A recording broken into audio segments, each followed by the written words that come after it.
Hello दोस्तों, आप सभी का स्वागत है हमारे गुड लक चैनल में। आज का हमारा टॉपिक गुण संधि है। इससे पहले हम आप लोगों को संधि के तीनों भेद जो कि है व्यंजन संधि, स्वर संधि और विसर्ग संधि, उसको हम एक वीडियो में एक्सप्लेन कर चुके हैं। यदि आपने अब तक उस वीडियो को नहीं देखा है तो उसकी लिंक मैं इस वीडियो के डिस्क्रिप्शन में दे दूँगा, जहाँ से आप जाकर उस वीडियो को देख सकते हैं। मैंने दीर्घ संधि के लिए भी एक वीडियो बनाया था, जिसका लिंक मैं इस वीडियो के डिस्क्रिप्शन में दे दूंगा, जहां से आप उस वीडियो को भी देख सकते हैं। दीर्घ संधि में मैंने उन सारे शब्दों को लिया था जो कि हर साल परीक्षाओं में पूछे जाते हैं या पूछे जाते रहे हैं। वे सारे शब्द आपको उस वीडियो में मिल जाएंगे और उनको पहचानने का तरीका भी मैंने उसमें बताया है। उस वीडियो को आप देख करके उन शब्दों को आप देख सकते हैं। ये तो आप सभी को मालूम ही होगा कि स्वर संधि के 5 भेद होते हैं और 5 भेद में से एक भेद है गुण संधि। गुण संधि को पहचानना बहुत ही ईजी होता है और यदि आपको समझ में नहीं आता है तो इस वीडियो को अंत तक देखिए। आपको मैं फुल गारंटी देता हूं कि आपको गुण संधि पहचानने ज़रूर आ जाएगा कि कैसे गुण संधि को हम पहचान पाएंगे। आप वीडियो को कहीं भी स्किप मत करिए, आप शुरू से अंत तक इस वीडियो के साथ बने रहिए। मैं बीच बीच में आपको वो सारे ट्रिक बताता रहूँगा जिससे कि आप गुण संधि को आसानी से पहचान पाओगे। ओके, तो चलिए शुरू करते हैं। गुण संधि को ही गुण स्वर संधि कहते हैं। स्वर संधि इसमें एस इसलिए जुड़ जाता है क्योंकि स्वर संधि का ही एक भाग है, एक भेद है। तो चलिए आगे बढ़ते हैं। आगे बढ़ने से पहले आप हमारे चैनल को सब्सक्राइब, लाइक और शेयर कर दें ताकि हम और अधिक से अधिक वीडियो आप तक पहुंचाते रहें। सब गुण संधि के बारे में हम कुछ यहाँ पे जान लेते हैं। देखिए, इसमें दे रहा है कि यदि अ और आ के बाद छोटी ई या बड़ी ई, छोटा ऊ या बड़ा ऊ और री स्वर आए तो दोनों मिलने वाले वर्ण क्रमशः ए, ओ और अर हो जाते हैं। कहने का मतलब यह है कि जो पहला शब्द होगा उसके अंत में अ या आ में से कोई एक स्वर रहेगा और जो दूसरा शब्द रहेगा उसके शुरू में छोटी ई, बड़ी ई, छोटा ऊ, बड़ा ऊ, री, इन्हीं 5 स्वरों में से कोई एक स्वर रहेगा। लेकिन ये ध्यान रखना है कि ये जुड़ेंगे तो क्या बनेगा। कहने का मतलब यह है कि जो पहला शब्द होगा उसके अंतिम वर्ण में अ या आ की मात्रा लगी होगी और जो दूसरा शब्द होगा उसका प्रथम वर्ण छोटी ई, बड़ी ई, छोटा ऊ, बड़ा ऊ या फिर री स्वर में से कोई एक स्वर होगा।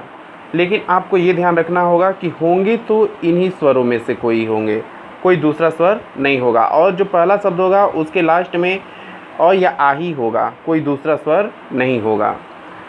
और ये हमेशा ध्यान रखिएगा कि अ या आ के साथ जब भी छोटी ई या बड़ी ई जुड़ेंगे तो हमेशा ए ही बनेगा।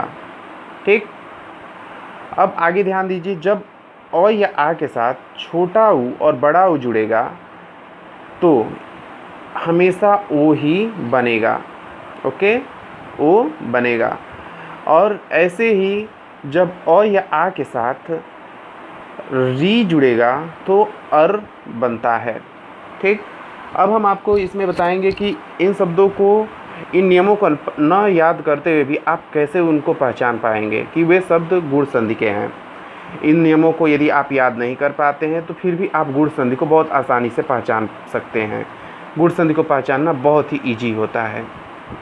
चलिए आगे हम बताते हैं कैसे।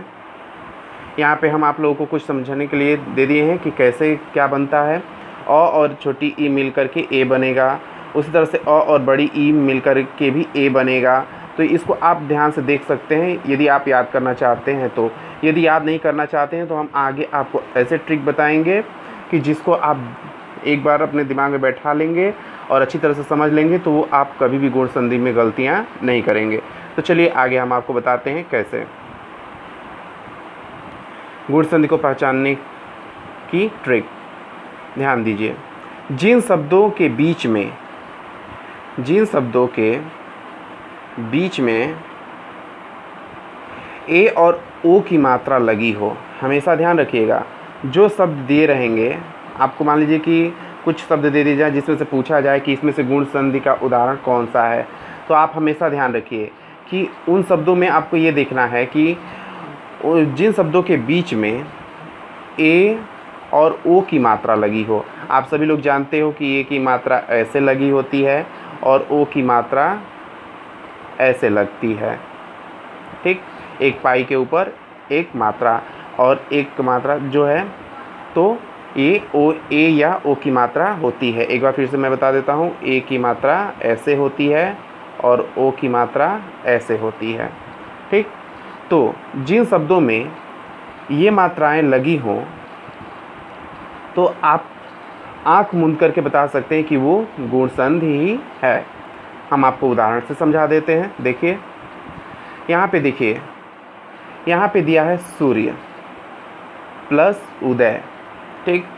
तो यहाँ पे आप देख सकते हैं कि पहले शब्द के अंत में अ है और दूसरे शब्द के प्रारंभ में छोटा ऊ है।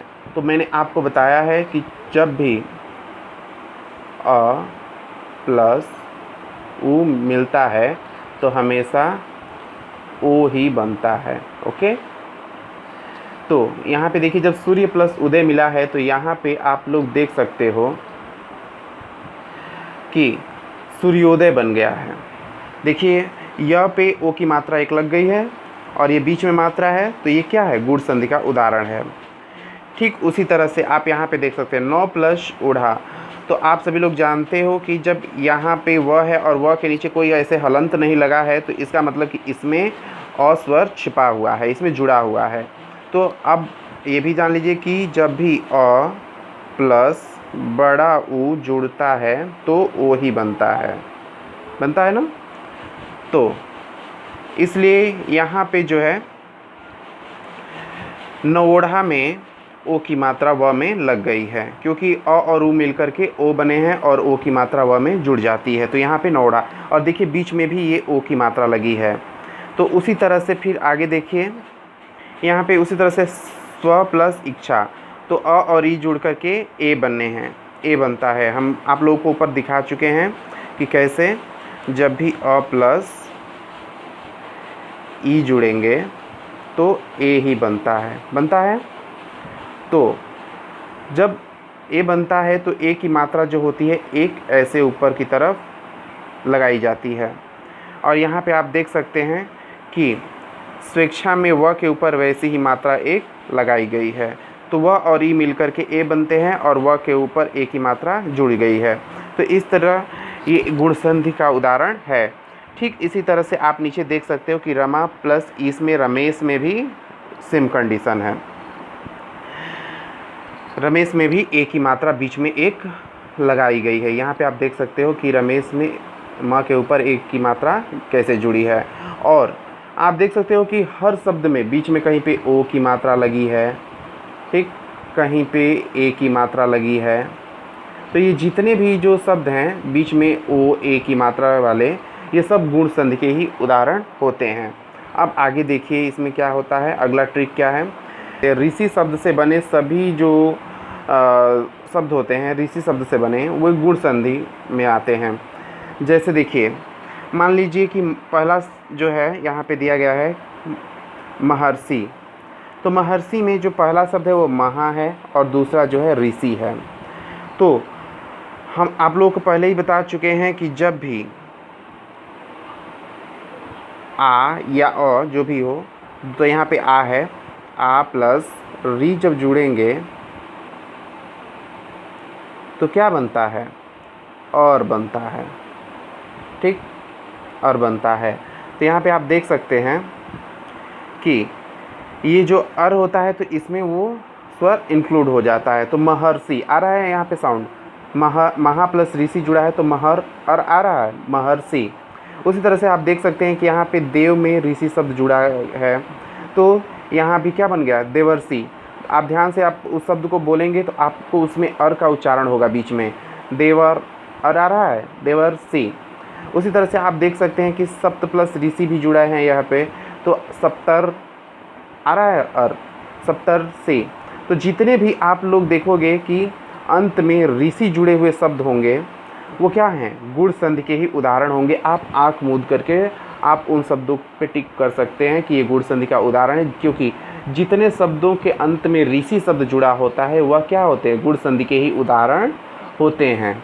ये कभी गलत नहीं होगा। ऐसे आगे देखिए, गुण संधि से ज़्यादातर परीक्षाओं में पूछे जाने वाले कुछ शब्द हम यहाँ पे दिए हैं, जिसको आप अच्छी तरह से याद कर लीजिए और ध्यान दीजिए। यही शब्द हमेशा परीक्षाओं में पूछे जाते हैं, इनसे बाहर कुछ गुण संधि से नहीं पूछा जाता है। जब भी पूछे जाएंगे यही शब्द पूछे जाएंगे।